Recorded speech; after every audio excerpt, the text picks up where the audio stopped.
The Wonderful Wizard of Oz. Chapter 7. The Journey to the Great Oz. That night they had to sleep under a big tree in the forest, because there were no houses close by. The Tin Woodman cut a lot of wood with his axe. Dorothy made a warm fire to keep her warm and feel less lonely. She and Toto ate their last bread, and now Dorothy did not know what they would have for breakfast. The basket is empty now. "If you want, I can go into the forest and get a deer for you," said the Lion. "Please don't," begged the Tin Woodman. "If you kill a deer, I will cry, and my jaws will get rusty again." The Scarecrow found a tree with many nuts. He put the nuts into Dorothy's basket. Then she would not be hungry for a long time. She thought the Scarecrow was very kind. But he stayed far from the fire. When Dorothy went to sleep, he came closer. He covered her with dry leaves. The leaves kept her warm, and she slept well until morning. When morning came, the girl washed her face in a small moving stream. Soon after that, they all started walking toward the Emerald City. Let's go to the Emerald City. This day was full of events for the travelers. After walking for only about an hour, they saw a big ditch ahead. It cut across the road and split the forest as far as they could see. It was a very wide ditch. The sides were so steep that no one could climb down. For a moment, it looked like their journey might end. "What can we do?" Dorothy asked in a very sad voice. "I have no idea," said the Tin Woodman. The Lion shook his shaggy mane and looked like he was thinking. The Scarecrow said, "We cannot fly. We also cannot climb down into this big ditch. So if we cannot jump over it, we must stop here."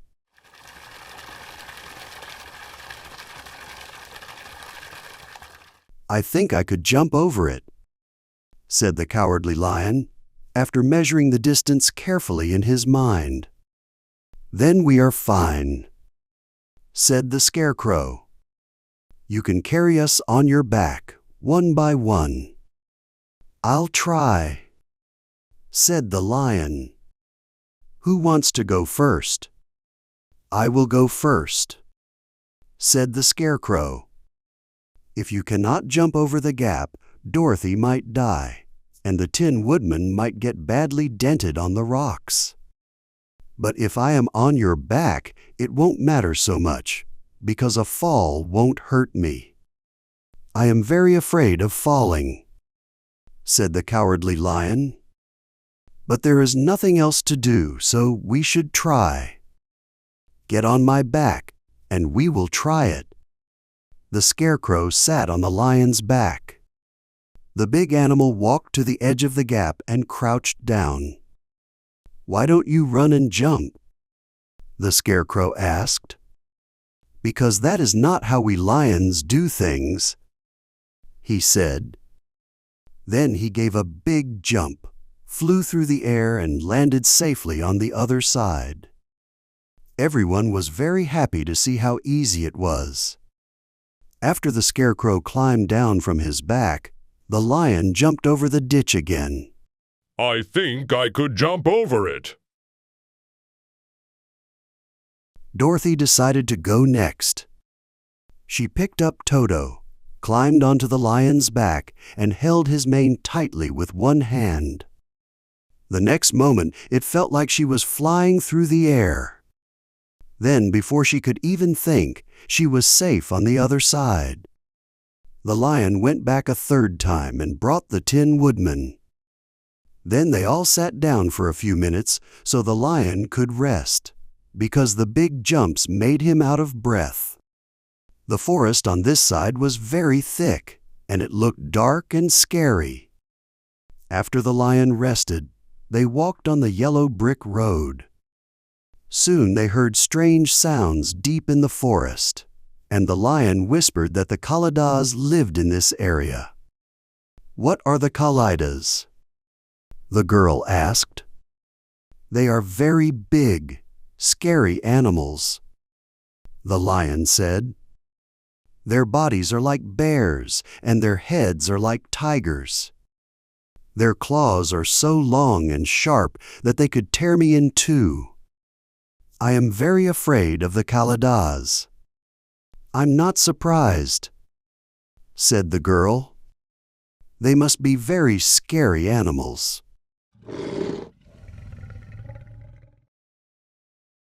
The lion was going to answer, but they suddenly came to another big gap in the road.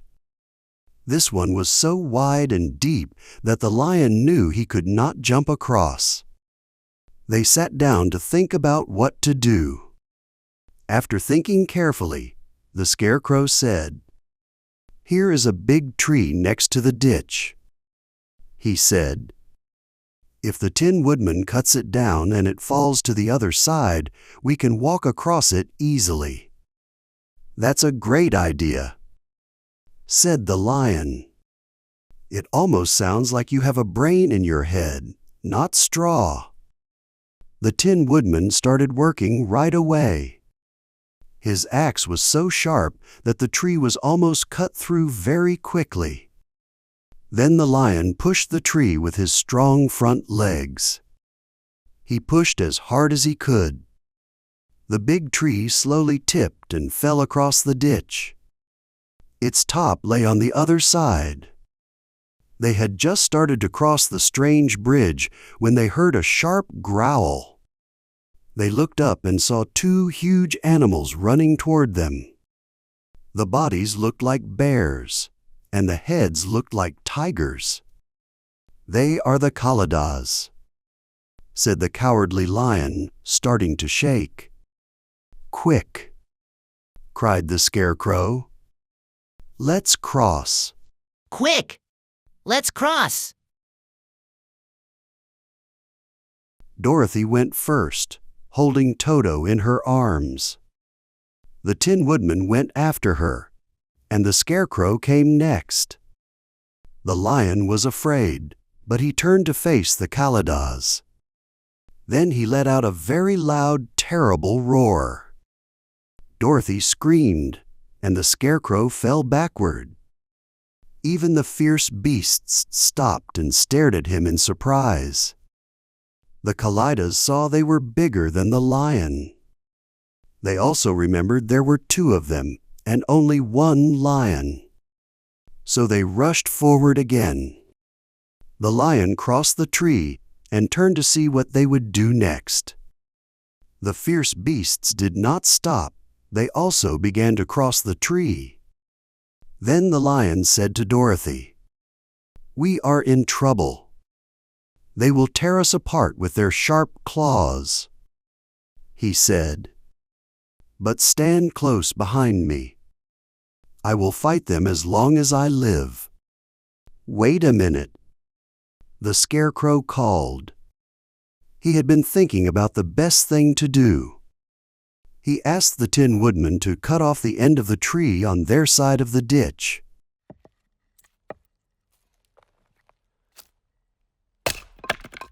The Tin Woodman started to use his axe right away. When the two Kaladas were almost across, the tree fell with a loud crash into the gulf. It took the ugly, snarling beasts with it. They hit the sharp rocks at the bottom and were smashed.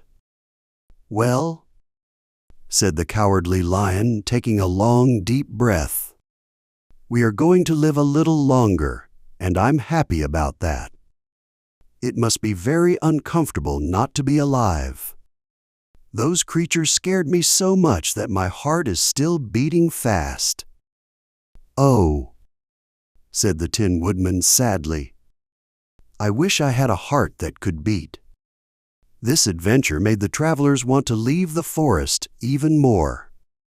In the afternoon, they suddenly found a wide river flowing quickly right in front of them. On the other side of the water, they saw the yellow brick road running through a beautiful land. There were green fields with bright flowers, and trees along the road were full of delicious fruit. They were very happy to see this lovely country ahead.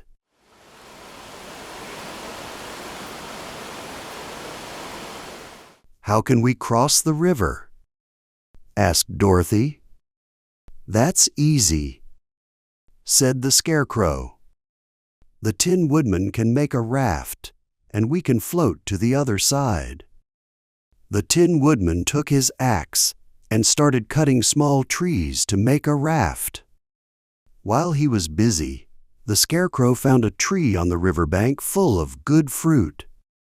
This made Dorothy happy because she had eaten only nuts all day, and she ate a big meal of the ripe fruit. It takes time to make a raft, even when someone works very hard like the Tin Woodman. When night came, the work was not finished. So they found a cozy place under the trees. They slept well until morning. Dorothy dreamed about the Emerald City and the good Wizard Oz. She dreamed that he would soon send her back to her home.